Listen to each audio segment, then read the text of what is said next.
প্রিয় শিক্ষার্থী, দেখুন কণার গতিতত্ত্ব রসায়নের দ্বিতীয় অধ্যায় পদার্থের অবস্থার কণার গতিতত্ত্ব সম্পর্কে আলোচনা রয়েছে। তোমরা যারা কণার গতিতত্ত্ব সম্পর্কে একটু সমস্যা রয়েছে তোমাদের, তারা আমার এই ভিডিওটা সম্পূর্ণ দেখতে পারো। আমি কণার গতিতত্ত্ব নিয়ে একটি আলোচনা করেছি, খুব সুন্দরভাবে আলোচনা করব যেন তোমাদের কঠিন তরল এবং গ্যাসীয় বা বায়বীয় পদার্থের যে কণার গতির তত্ত্ব বা রয়েছে সে সম্পর্কে তোমাদের একবারে পানির মতো সহজ হয়ে যাবে। ঠিক আছে, আসো আমরা কণার গতিতত্ত্ব নিয়ে আলোচনা করি।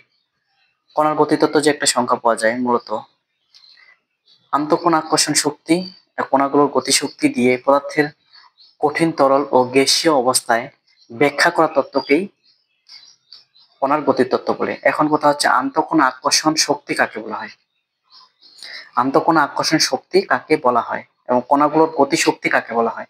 আমরা যদি এটাই না বুঝি তাহলে আমরা এই সংখ্যাটা পরে তো আমাদের মুখস্থ করে রেখে কয়দিন রাখবো। এখন যদি আমরা বলি যে আন্তঃকণা আকর্ষণ শক্তি এবং কণাগুলোর গতিশক্তি দিয়ে পদার্থের কঠিন ও তরল ও গ্যাসীয় অবস্থায় ব্যাখ্যা করা তত্ত্বকে কণার গতিতত্ত্ব বলে। এইভাবে চোখ বন্ধ করে মুখস্থ করে কোনো লাভ নেই। আমাদের রসায়নটা হচ্ছে রসের একটা সাবজেক্ট, আমরা যদি সুন্দরভাবে বুঝি তাহলে আশা করি মনে হচ্ছে যে তোমাদের রসায়ন সম্পর্কে যে মুখস্থ করার যে একটা বিষয় সেটা তোমাদের ভুল ধারণা হয়ে যাবে। রসায়ন যদি বুঝে বুঝে পড়ো তাহলে তোমাদের মুখস্থ করা লাগবে না এবং সুন্দর করে নিজের থেকে বানায় লিখতে পারবে। তাহলে আমরা মূলত আসি আন্তঃকণা আকর্ষণ শক্তি। আন্তঃকণা আকর্ষণ শক্তি কাকে বলে? আমাদের পদার্থের এদের দেখতে পাচ্ছ আন্তঃকণা আকর্ষণ শক্তি সকল পদার্থ ক্ষুদ্র ক্ষুদ্র কণা দ্বারা গঠিত।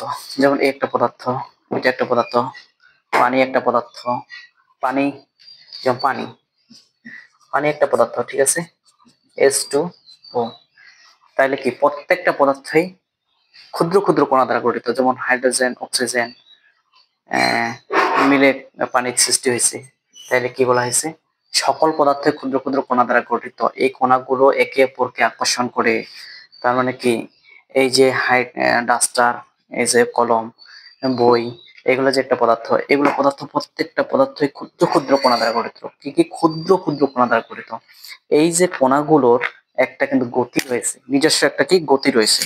ঠিক আছে, নিজস্ব একটা গতি রয়েছে, তারা নিজের মতো করে এদিক ওদিক ছোটাছুটি করে। কিন্তু এই যে গতি এবং এই যে কণাগুলোর যে আকর্ষণ, নিজেদের মধ্যে একটা, যেমন আমরা পৃথিবীতে আকর্ষণ, পৃথিবীতে আমরা কি কিসের আকর্ষণে আছি? মহাকর্ষ বলের, ঠিক আছে, মধ্যাকর্ষণ বলের আমরা কি আকর্ষণ হিসেবে আছি, ঠিক আছে। তদ্রূপ একটি প্রত্যেকটা পদার্থই তাদের নিজস্ব আকর্ষণ শক্তি রয়েছে, তারা কেন্দ্রের দিকে ধাবিত হয় এবং তারা পরস্পর একে অপরকে, এ ওকে টেনে রেখেছে, ও ওকে টেনে রেখেছে। আমরা যেমন পৃথিবীতে একটা আকর্ষণ বলের এক কারণে আছি, নাহলে আমরা কিন্তু ছিটকে পড়ে যেতাম। সেক্ষেত্রে এই পদার্থেরও প্রত্যেকটা কণার নির্দিষ্ট করে আকর্ষণ রয়েছে এবং প্রত্যেকটা কণাগুলোর প্রত্যেকটা কি আছে, নিজস্ব গতি রয়েছে। তাহলে কি সকল পদার্থ ক্ষুদ্র ক্ষুদ্র কণা দ্বারা গঠিত। এই কণাগুলো একে অপরকে আকর্ষণ করে, যাকে আন্তঃকণা আকর্ষণ শক্তি বলে। ঠিক আছে, এখন আসি কণার গতি তত্ত্ব। কণার গতি তত্ত্ব, পদার্থের কণাগুলো যে গতি তত্ত্ব আছে কঠিন তরল এবং বায়বীয় পদার্থের, এই ব্যাখ্যাটাতে চলে আসি। আন্তঃকণা আকর্ষণ শক্তি, আমরা আন্তঃকণা আকর্ষণ শক্তি প্রত্যেকটা পদার্থের কণাগুলোর একে অপরকে যে আকর্ষণ তাকে বলা হয় আন্তঃকণা আকর্ষণ। ঠিক আছে, আন্তঃকণা আকর্ষণ শক্তি। ঠিক আছে, এখন কথা হচ্ছে কঠিন পদার্থের আন্তঃকণা আকর্ষণ শক্তি তরল পদার্থের চাইতে বেশি, আবার গ্যাসীয় পদার্থের চাইতে তরল পদার্থের বেশি। তার মানে কি আণবিক আকর্ষণ শক্তি বেশি, কম, আবার কি নেই। এখানে হচ্ছে কি বেশি, আন্তঃকণা আকর্ষণ শক্তি বেশি কঠিন পদার্থের, তরল পদার্থের কম, গ্যাসীয় পদার্থের নেই। এই জন্য এরা একে অপরকে পরস্পরে, এই কঠিন পদার্থের বেশি কেন, কঠিন পদার্থের কণাগুলো একে অপরকে যে আকর্ষণ করে সেই জন্যই এরা সব থেকে শক্ত। ঠিক আছে, সব থেকে, এই জন্য এরা শক্ত। কঠিন পদার্থ প্রত্যেকটাই কিন্তু শক্ত। ঠিক আছে, এই জন্য এরা নির্দিষ্ট আকার আছে, এরা নড়ানড়ি করতে পারতেছে না, ঠিক আছে, কি করতে পারতেছে না, নড়াচড়া করতে পারতেছে না। আর তরল পদার্থ কিন্তু তাদের তরল পদার্থের কণাগুলোর আকর্ষণ একটু কম, কণাগুলো একে অপরকে আকর্ষণ কম, সেই জন্য তরল পদার্থটা নিজের থেকেই যে পাত্রে রাখা হয় সে পাত্রে সরে যায়। আর গ্যাসীয় পদার্থের আন্তঃকণা আকর্ষণ একে অপরকে আকর্ষণটা খুবই কম, আকর্ষণটা নেই বললেই চলে, নেই। এই জন্য গ্যাসীয় পদার্থকে যেখানে রাখা হয় ঠিক ভুর ভুর ভুর করে সব জায়গাতে উড়িয়ে বা ছড়িয়ে পড়ে যায়। তাহলে আসো আমরা এটা তো ধরলাম যে একে অপরকে কণাগুলো আকর্ষণের শক্তি অনুসারে। এখন আমরা আসি কণাগুলোর গতি অনুসারে ক্রম। দেখতে পাচ্ছ কণার গতি অনুসারে মানে কোন পদার্থের কণার গতি বেশি, তার মানে কি গ্যাসীয় পদার্থের কণাগুলোর গতি বেশি, তরল পদার্থের কণাগুলো গ্যাসের থেকে একটু কম, আবার তরল পদার্থের কণাগুলো গতি কঠিন পদার্থের থেকে একটু বেশি, ঠিক আছে। তার মানে কঠিন পদার্থের কণাগুলোর গতি নাই, এরা নড়াচড়া করে না, ঠিক আছে। এদের এই পদার্থের কণাগুলো কোনো গতি নেই বললেই চলে, এই জন্য এরা চুপচাপ অবস্থান করতেছে, কিন্তু আকর্ষণ শক্তি বেশি, আকর্ষণ শক্তি বেশি। এটা নেই, কম,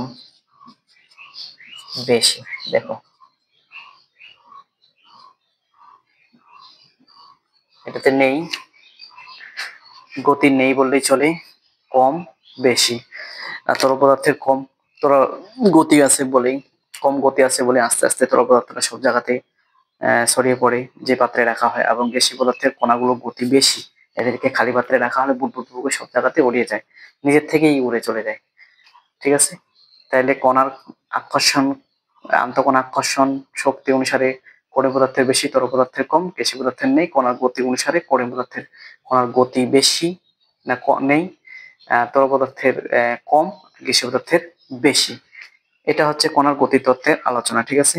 আমি আশা করি যে কঠিন পদার্থ, তরল পদার্থ, গ্যাসীয় পদার্থ যে কোনো পদার্থের তোমরা দেখলে বুঝতে পারবা যে আসলে কোন পদার্থের আন্তঃকণা আকর্ষণ বেশি আর কোন পদার্থের কণার গতি তত্ত্ব কম বা বেশি। তাহলে আমার কণার গতি এবং আন্তঃকণা আকর্ষণ শক্তি অনুসারে আমার বিশ্বাস তোমাদের একটু হলো বা তোমাদের পানির মতো সহজ হয়ে গেছে আমার ধারণা। তাহলে আশা করি তোমরা আমার এই ভিডিওটা দেখার পর এই অধ্যায়ে আমি এরপরে আলোচনা করব বেপন এবং নিঃসরণ। তোমরা যদি বেপন ও নিঃসরণ আমার ভিডিওটি পেতে চাও তাহলে অবশ্যই সাবস্ক্রাইব এবং লাইক দিয়ে আমার পাশে থাকবে, আমার পরবর্তী ভিডিও যেন তোমাদের কাছে সহজভাবে পৌঁছে যায়।